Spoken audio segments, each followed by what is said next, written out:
तो good morning students. बच्चों आज हम करेंगे कॉन्ट्रासेप्टिव मेथड। तो आज का हमारा जो टॉपिक है वो रहेगा कॉन्ट्रासेप्टिव मेथड्स।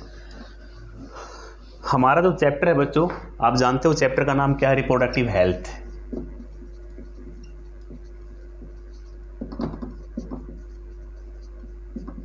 ठीक है, रिप्रोडक्टिव हेल्थ क्या होता है ये आप जान चुके हो। इसके बारे में काफ़ी और भी जान चुके हो। आरसीएच प्रोग्राम क्या था, फैमिली प्लानिंग प्रोग्राम क्या था, उनके क्या गोल्स थे, आप सब जान चुके हो। आज हम करेंगे, आपको मालूम बच्चों, जो पॉपुलेशन बढ़ रही है उसको रोकने का एक ही तरीका है कि बर्थ रेट को कम किया जाए। बर्थ कंट्रोल ही जनसंख्या को रोक सकता है, और बर्थ कंट्रोल अपने आप तो हो नहीं सकता, अपने आप तो कभी नहीं हो सकता। तो कुछ ऐसे मेथड हैं जो पीपल एक्सेप्ट करते हैं, इम्प्लॉयड करते हैं, जिससे बर्थ रेट कम हो जाता है। ठीक है, यानी कि उनको यूज़ करके जब तक कपल्स चाहें, जब तक प्रेगनेंसी को रोक सकते हैं। तो वे सारे के सारे तरीके क्या कहलाते हैं? Contraceptive method. तो आज हम करेंगे कॉन्ट्रासेप्टिव मेथड। तो आज का हमारा इस चैप्टर में आज का हमारा टॉपिक है कॉन्ट्रासेप्टिव मेथड्स। कॉन्ट्रासेप्टिव मेथड्स, तो अलग अलग प्रकार के कॉन्ट्रासेप्टिव मेथड है।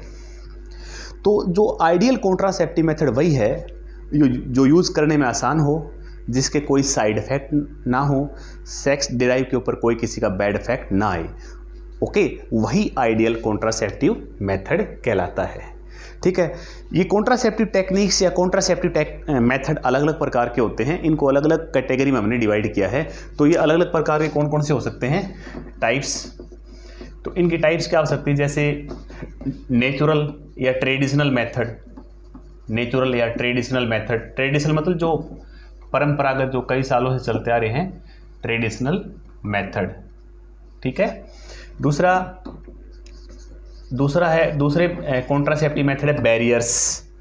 ठीक है, तीसरे हैं आईयूडीज, इंट्रायूट्राइन डिवाइस।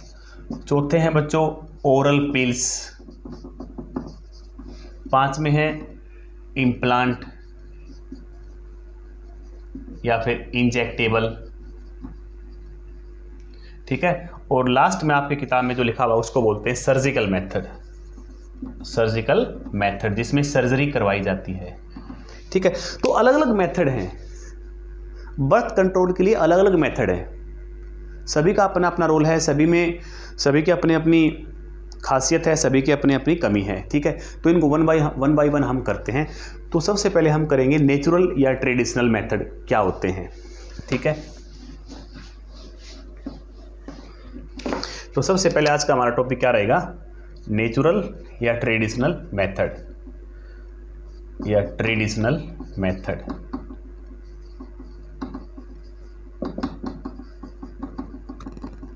ठीक है बच्चों, तो जो नेचुरल मेथड है जिसमें किसी प्रकार की कोई डिवाइस यूज नहीं होती, इसमें जैसे एक व्यवहारिक ज्ञान ही काम आता है। तो इसको नेचुरल मेथड 3 प्रकार के होते हैं। जैसे इसमें फर्स्ट है पीरियोडिक अब्स्टिनेंस। पीरियोडिक अब्स्टिनेंस। ठीक है, पीरियोडिक अब्स्टिनेंस। सेकंड इसमें है विड्रावल मेथड। विड्रावल मेथड, या इसको एक और नाम लिख रखे आपकी किताब में, कोइटस इंटररेप्टस। ठीक है, और तीसरा है लैक्टेशनल एमिनोरिया। Lactational amenorrhoea. ठीक है, ये सारे के सारे नेचुरल मेथड हैं। नेचुरली इनमें किसी प्रकार की कोई डिवाइस यूज नहीं होती। अब इनका मतलब क्या है? सबसे पहला है पीरियोडिक अब्स्टिनेंस। इसमें क्या होता है बच्चों, आपको मालूम है जो मेन्स्ट्रुअल साइकिल होती है वो कहाँ से कहाँ तक होती है? 1 to 28 से 29 डेज की होती है। जो मेन्स्ट्रुअल साइकिल है उसका जो टाइम पीरियड है वो 1 से 28 या 29 डेज का होता है। और जो बीच का टाइम होता है, मिड टाइम, उसी टाइम क्या होता है? ओव्यूलेशन होता है। अगर उस टाइम कपल्स इंटरकोर्स ना करे तो प्रेगनेंसी डिले हो सकती है, रुक सकती है, क्योंकि उस टाइम ही फर्टिलाइजिंग के चांस क्या होते हैं? ज़्यादा। तो ये जो बीच का टाइम होता है 10 to 17 डेज का, 10 to 17 डेज का टाइम, इसको फर्टाइल पीरियड बोलते हैं, फर्टाइल टाइम या फर्टाइल पीरियड। तो ये जो टाइम होता है, ये जो डेज होते हैं, इन दिनों में मेल फीमेल को इंटरकोर्स अवॉइड करना पड़ता है। तो इससे चांस बिल्कुल कम हो जाते हैं किसके, प्रेगनेंसी के, क्योंकि इसी टाइम पे फर्टिलाइजेशन के चांस क्या होते हैं, मैक्सिमम होते हैं, क्योंकि इन्हीं दिनों के बीच में क्या होता है, ओव्यूलेशन होता है, एग निकलता है किससे, ओवरी से। ठीक है, वेरी सिंपल। सेकंड है विड्रावल मेथड या कोइटस इंटरप्टस। इसमें क्या होता है, इसमें during ejaculations, suppose during the intercourse, जब इंसेमिनेशन होता है, जब इजाकुलेशन होने को होता है, तो मेल पार्टनर जो होता है वो अपना पेनिस वजाइना से बाहर निकाल लेता है और जो सीमन है उसको बाहर डालता है ताकि सीमन जो स्पर्म से अंदर ना जाए। इसको बोलते हैं विड्रावल मेथड। तो ये भी एक नेचुरल मेथड है, ये भी काफ़ी हद तक कामयाब है। ठीक है, तीसरा है लैक्टेशनल एमिनोरिया। इसमें क्या होता है, आफ्टर डिलीवरी, जैसे किसी मदर को बेबी हो जाता है, अगर वो 6 मंथ तक बेबी को फुल लैक्टेशन कराती है, मतलब आफ्टर बर्थ के बाद अगर बेबी को लैक्टेशन कराती है, फुल मिल्किंग कराती है, तो कम से कम 6 मंथ तक उसमें ओव्यूलेशन नहीं होता, 6 मंथ तक उसमें एग नहीं बनेंगे। तो ये 6 मंथ तक कम से कम क्या है, कामयाब है। तो ये तीनों मेथड बिल्कुल नेचुरल हैं। इनमें मेन पॉइंट क्या है कि इनके साइड इफेक्ट नील हैं, इनके कोई साइड इफेक्ट नहीं है, लेकिन इनके फेल होने के चांस क्या हैं, ज़्यादा हैं। बस एक यही प्रॉब्लम है, फेल होने के चांस क्या है, ज़्यादा, लेकिन साइड इफेक्ट बिल्कुल नील है। अंडरस्टैंड। तो ये है नेचुरल मेथड। अब हम नेक्स्ट मेथड पे बढ़ते हैं। तो ये नेचुरल मेथड है, ये नेचुरल कॉन्ट्रासेप्टिव मेथड है। अब जो सेकंड मेथड है उसको हम बोलते हैं बैरियर। तो बच्चों हम क्या कर रहे हैं, हम कॉन्ट्रासेप्टिव मेथड कर रहे हैं, वे सभी मेथड जो प्रेगनेंसी को रोकते हैं, जो बर्थ कंट्रोल करते हैं, वे सभी मेथड कॉन्ट्रासेप्टिव मेथड कहलाते हैं। तो हमने एक कर लिया नेचुरल मेथड। दूसरा है बैरियर मेथड क्या होते हैं, जो स्पर्म्स की और एग की मीटिंग को रोकते हैं, यानी स्पर्म्स और एग की मीटिंग नहीं होती। अगर स्पर्म्स और एग की मीटिंग नहीं होगी तो फर्टिलाइजेशन नहीं होएगा। तो इसमें बैरियर्स में क्या होते हैं, बैरियर्स में क्या आते हैं बच्चों, कॉन्डोम्स आते हैं। बैरियर्स में क्या आते हैं, कॉन्डोम्स क्या होते हैं, एक प्रकार से एक डिवाइस होती हैं जो कि रबर या इस तरह की बनी होती है, रबर लाइक। और इनकी खास बात क्या है कि इनको यूज़र को प्राइवेसी प्रोवाइड करती है। इनको यूज़ करने के लिए किसी डॉक्टर या नर्स की आवश्यकता नहीं होती, जो भी यूज़र है इनको अपने आप यूज़ कर सकता है। और ये डिस्पोजेबल होते हैं। क्या होते हैं, डिस्पोजेबल। खास बात क्या है कि इन जो भी सेक्रेशन, जैसे मेल कॉन्डोम है, तो मेल कॉन्डोम के अंदर क्या होता है, जो भी सेक्रेशन निकलता है, जो भी सीमन निकलता है, वो कॉन्डोम के अंदर ही रह जाता है, फीमेल के ट्रैक में स्पर्म्स नहीं जा पाते। ठीक है। और इनका ट्रेंड ज़्यादा क्यों बढ़ा है, इनका ट्रेंड वैसे मेल कॉन्डम भी आते हैं और फीमेल कॉन्डम आते हैं, दोनों आते हैं, लेकिन मेल कॉन्डम ज़्यादा पॉपुलर हैं। और इनका ट्रेंड क्यों ज़्यादा बढ़ा है, इनमें ये बर्थ कंट्रोल तो करते ही करते हैं, साथ में जो एसटीडीज होती हैं, जो सेक्सुअल ट्रांसमिटेड डिजीज होती हैं जैसे एड्स, उसको भी ये रोकने में सक्षम हैं। तो ये जो है दोनों काम करते हैं। तो आल्सो प्रिवेंट्स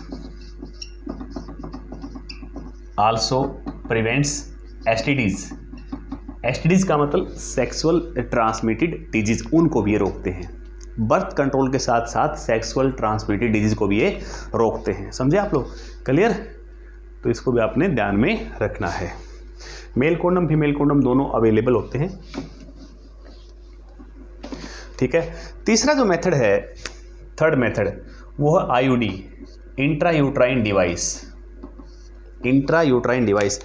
तो ये वो डिवाइस होते हैं जिनको एक्सपर्ट नर्स या एक्सपर्ट डॉक्टर फीमेल के यूट्रस में फिट कर देता है। फीमेल के यूट्रस में इनको फिट किया जाता है और ये क्या करती है डिवाइस, जो स्पर्म्स होते हैं जो वजाइना में इंसर्ट होते हैं, वे स्पर्म्स इनको क्रॉस नहीं कर पाते, वो यूट्रस के अंदर ही सारे स्पर्म्स मर जाते हैं, आगे फैलोपियन ट्यूब में नहीं जा पाते और फर्टिलाइजेशन नहीं होता और बर्थ कंट्रोल हो जाता है, यानी कि प्रेगनेंसी क्या हो जाती है, प्रेगनेंसी नहीं हो पाती। समझे आप लोग। तो इंट्रायूट्राइन डिवाइस जैसे इसमें फेमस है कॉपर टी रूरल एरिया में बहुत ज़्यादा पॉपुलर हुई है। इंडिया के अंदर जो रूरल एरिया है, जो गांव का एरिया है, वहाँ पर सबसे ज़्यादा पॉपुलर यही मेथड हुआ है, कॉपर टी इस प्रकार की होती है, टी के आकार की, ऐसे ये थ्रेड से होते हैं यहाँ पर, ऐसे तो ये ऐसे प्लास्टिक की सॉफ्ट होती है कॉपर टी, और इसके ऊपर कॉपर की बाइंडिंग होती है, कॉपर की बाइंडिंग होती है। तो इसको वजाइना से यूट्रस के अंदर फिट कर देता है डॉक्टर। कैसे फिट कर देगा, आपको डायग्राम आपको याद होगा अच्छी तरह से। ये यूट्रस है, ठीक है, ये वजाइना है, तो यहाँ से यहाँ पर फिट की जाती है ऐसे ये डॉक्टर के द्वारा। ये जो थ्रेड होता है ये थोड़ा वजाइना में रहता है मामूली सा, कभी भी अगर डिटेक्ट करनी हो, पता लगाना हो कि सही इंसर्ट है नहीं तो पता लगाया जा सकता है। तो ये कॉपर टी ऐसे इंसर्ट की जाती है। तो जो भी स्पम्स होते हैं वो आगे नहीं जा पाएंगे। जैसे स्पम्स यहाँ पर जाएंगे, एक तो ये बीच में बैरियर है, रोकेगी। दूसरा, कॉपर टी से कॉपर आयंस निकलते हैं। क्या निकलते हैं, कॉपर आयंस, कॉपर आयंस निकलते हैं। और कॉपर आयंस इनहिबिटर हैं। कॉपर आयंस क्या करते हैं, कॉपर आयंस जो स्पम्स की मोटिलिटी उसको क्या कर देते हैं, कम कर देते हैं। तो कॉपर आयंस क्या कर देते हैं, रेड्यूस या suppress motility of sperms, reduce या suppress motility of sperms. Sperms की मोटिलिटी को क्या कर देते हैं, ये कम कर देते हैं। कौन, कॉपर आयंस। ठीक है बच्चों, तो आईओडी है कॉपर टी, फेमस है। इसके अलावा कॉपर 7, ये कई नाम से आती है, कॉपर 7, कॉपर टी, मल्टीलोड 375, और कुछ ऐसी आईओडी है जो हार्मोन रिलीज करती है, जैसे कि LNG-20, ये हार्मोन रिलीजिंग आईओडी है। ये आईओडी हार्मोन रिलीज करती है जिससे जो यूट्रस है वो अनसूटेबल हो जाता है, उसके अंदर इम्प्लांटेशन नहीं हो पाता। यूट्रस के अंदर जो एंडोमेट्रियम की लाइनिंग है वो सही ढंग से तैयार नहीं हो पाती, जिसके कारण जो एम्ब्रियो बन भी गया मान लो आफ्टर फर्टिलाइजेशन, तो वहाँ पर क्या नहीं होगा, इम्बेडेड नहीं होगा, यानी कि इम्प्लांटेशन नहीं होगा। तो ऐसी हार्मोन रिलीजिंग आईओडी होती हो, यहाँ पर एग्जांपल है LNG-20, और ये कॉपर टी मैंने आपको समझा दी। और याद रखना, रूरल एरिया में सबसे ज़्यादा पॉपुलर कौन सी हुई है बच्चों, कॉपर टी। ठीक है, तो इस तरह की होती है।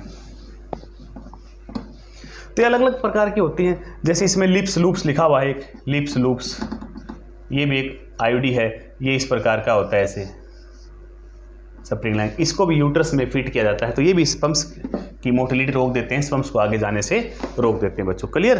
तो आज के लिए इतना ही काफ़ी है। कल हम कराएंगे आपको ओरल पिल्स कैसे काम करती हैं, इंजेक्शन इम्प्लांट कैसे काम करते हैं, और सर्जिकल मेथड क्या है, हमारा नेक्स्ट टॉपिक रहेगा। आज के लिए इतना काफ़ी आपने। तो कॉन्ट्रासेप्टिव मेथड क्या होते हैं, एक आइडियल कॉन्ट्रासेप्टिव क्या होता है, तो आपने सही ढंग से सारे करने हैं। थैंक यू लॉट बच्चों।